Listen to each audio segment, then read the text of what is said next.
big welcome to you as we move into Series 2 of Experience Living Purposefully into Your Very Own Story. Series 2 is of experiences 11 to 20, and each one of these is some aspect of how our very own stories interweave. And the particular aspect that Experience 16 is present to is of a third layer of me in my skin. Let us pause. Sit comfortably on your chair. Leave all else's distraction as you are present to one of your deepest desires. What do other parts of your inner landscape have to say about this desire?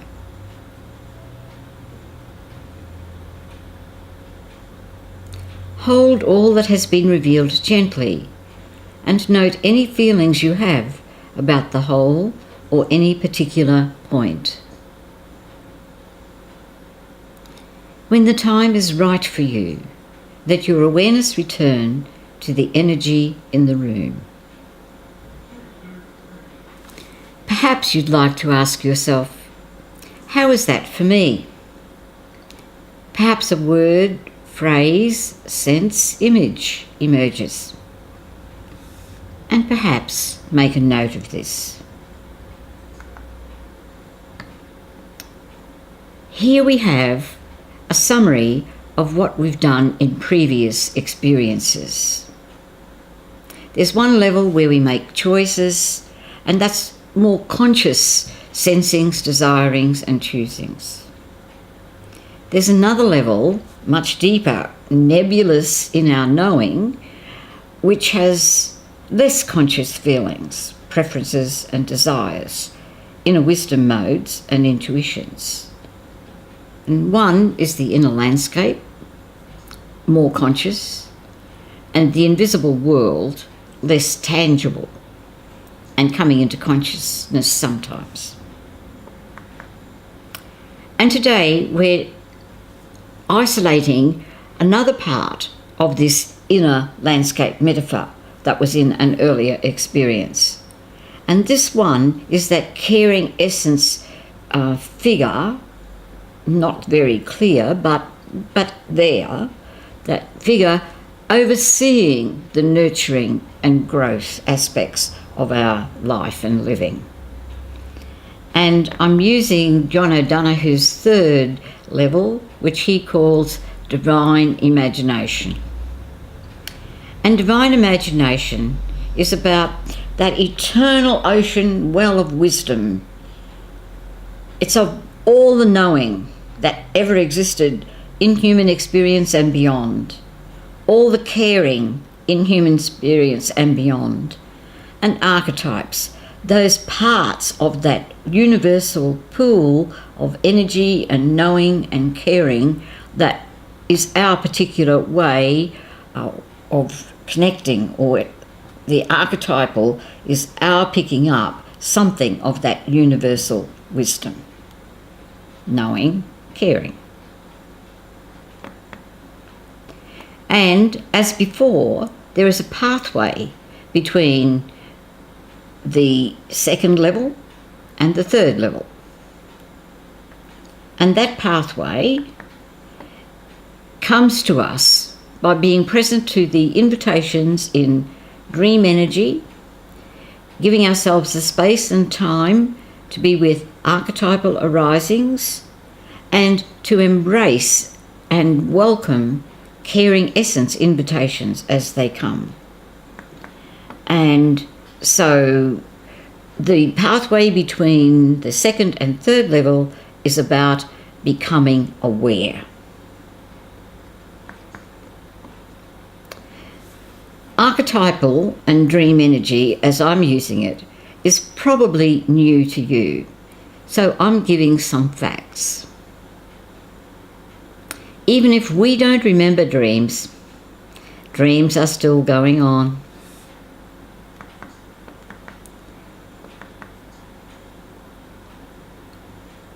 And they go on at the REM stage of sleeping.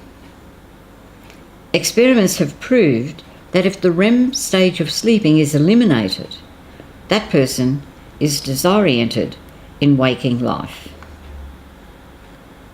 A second fact: dream symbolic language has a potential for pristine wisdom for us, far beyond our comprehension or composition. For dreams remembered after sleeping. If we make the effort to know how to, and then give the time to let the symbol language of the dream that is remembered reveal its pointer, it's pointing to an invitation regarding our waking life. And if we do take this time and effort, our lives are greatly enriched with directions that are for our inner growth and balance, much faster than if we depend on intellect, feelings, and intuition for the direction we need to take for growth and balance. Dream symbolic language has a potential for pristine wisdom for us, far beyond our comprehension or composition. And these dream energies and pristine wisdom revelations are inviting us to inner growth and balance. A third fact: waking dream energy. When metaphor, image, symbol, sensing arise or are called up from within our inner being. In this scenario, there is slightly less potential for pristine wisdom, inviting us to inner growth and balance. However, to be present to the symbol, the pointer, and the invitation is about 90% of truth for pristine wisdom. Give yourself some time now to let surface instances of dreams remembered after sleeping, and/or instances of waking dream energy arising. Let any invitations within these rememberings reveal themselves. Perhaps speak or write what surfaces.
A set of facts around archetypes. So an archetype, it's an image, a symbol, an energy within the collective unconscious. And we all have different levels of some archetypal possibilities. Sometimes more than elements provide an infusion, as in the 10-year-old story. She felt like a queen. And there were 3 aspects of the queen energy which helped this child cope.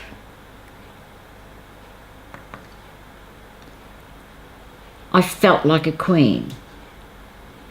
The actual queen energies that were infused beyond my knowing were to provide, to protect, to comfort. And that's what this 10-year-old needed in a big way, to compensate for the depth of fear being repressed. And that repression was a spontaneous inner reaction, not an aware one, and it was orchestrated by a caring element of more than. We can call up and develop our natural archetypal giftings, as Angeles Arian demonstrates in her book, The Fourfold Way. This book explains and gives exercises to develop 4 intrinsic archetypal energies we all have to some degree. We have others as well, but 4 in this book. Warrior, teacher, healer, visionary. So I'm going to take those one at a time and look at how those aspects were revealed in the stories about Days I Don't Go Out, Stress, Killer Whales, and the 10-year-old story, parts 1, 2, and 3. Warrior. The 10-year-old solved the problem without help, facing the challenge in the story about stress, naming and confronting the killer whales. Teacher. The 10-year-old repeated responses that had feelings that she liked. I learned that deeper desires can invite to growth in the story about stress. Healer. More than elements provided the compensation of queen energy to offset the depth of fear in the 10-year-old story. Healing at a really deep level presented from the more than. More than provided the elements and arisings in the killer whale story, where the person intuitively knew, as soon as she saw the caricature, the swallowing up sense is in my head. In the story about stress, what arose from that dream energy place, you can't afford to be stressed. And these heroines heard, acted, and became their own healers on the invitations from more than, out of dream energy. The 4th one, visionary. Becoming aware of archetypal and dream energy arisings, combining with knowings that are in our well of sensory memory, means that aspects of reality for us that we thought were solid reality are blurred, or we are invited to let them go. So for visionary, in the stories When I Don't Go Out, deciding to honour my outer world stance commitments over private self-preferences. In the 10-year-old story, arriving at the solution, go next door. Brilliant for a 10-year-old. In the story about stress, dropping one subject to heal an overload of stress. Give yourself some time now to let surface one or more occasions when one of your archetypal energies, warrior, teacher, healer, visionary, were operating for you. And perhaps speak or write what surfaces.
Here we have an image of this swan. That reality we think is solid is what's in our conscious awareness. And yet, as we give time to pause and listen to other parts where inner wisdom arises, we find there's another us, reflected, a bit blurry, but as real, even more real than what we are conscious of. My summary.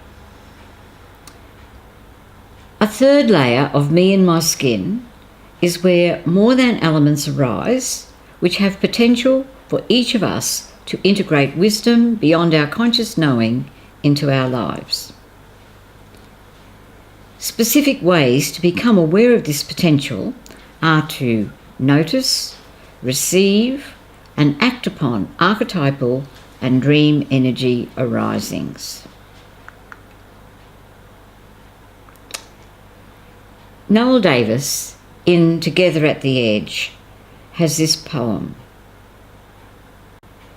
It's scary and breathtaking living at the edge of our lives. Just us, the edge, and the vast unknown. And echoing down the valley of our hearts, the constant call to trust. Yet how quickly that edge becomes a settled place without an echo. A niche to align and realign till we feel satisfied, lulled into complacency by the now safe edge. Our satisfaction undetermined by a new awareness, calling us from beyond the edge of who we have become.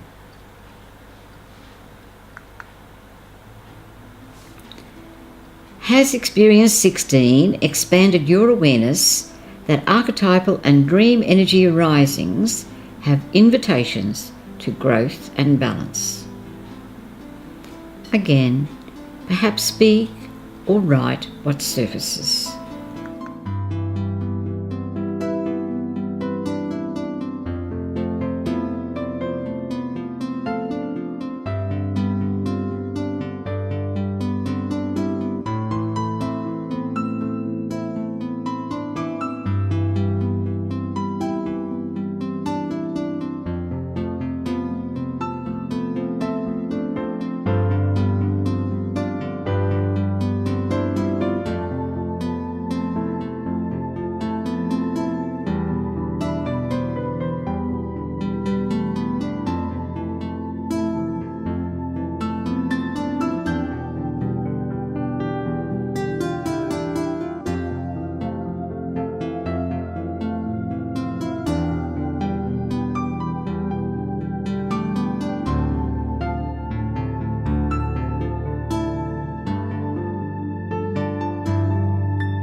A strategy to increase our capacity to become aware of archetypal, sleeping dreaming, and waking dream energy invitations.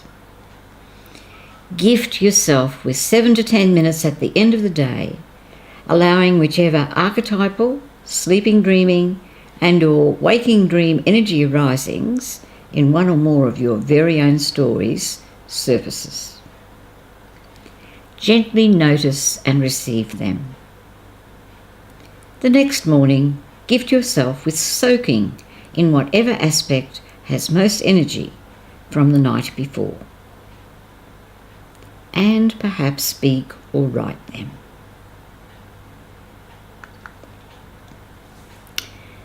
Experience 11 was of layers of feeling reactions in my very own stories that are stored. Experience 12 was of how our first pattern of feeling reactions is repeated and becomes a survival strategy to cope with an imperfect world. Experience 13 of how survival strategies impinge on life and living. Experience 14 of inner self-awareness wipeouts in my private self arena that are at first unconscious. Experience 15 of pools of pain. And experience 16 has been about a third layer of me in my skin. Here, archetypal and dream energy arisings have invitations to inner growth and balance. So, learn how dream and archetypal energy underpin inner self-awareness wipeout patterns. Experience 17. Thank you so much for listening to that inner urge which led you to listen to this experience.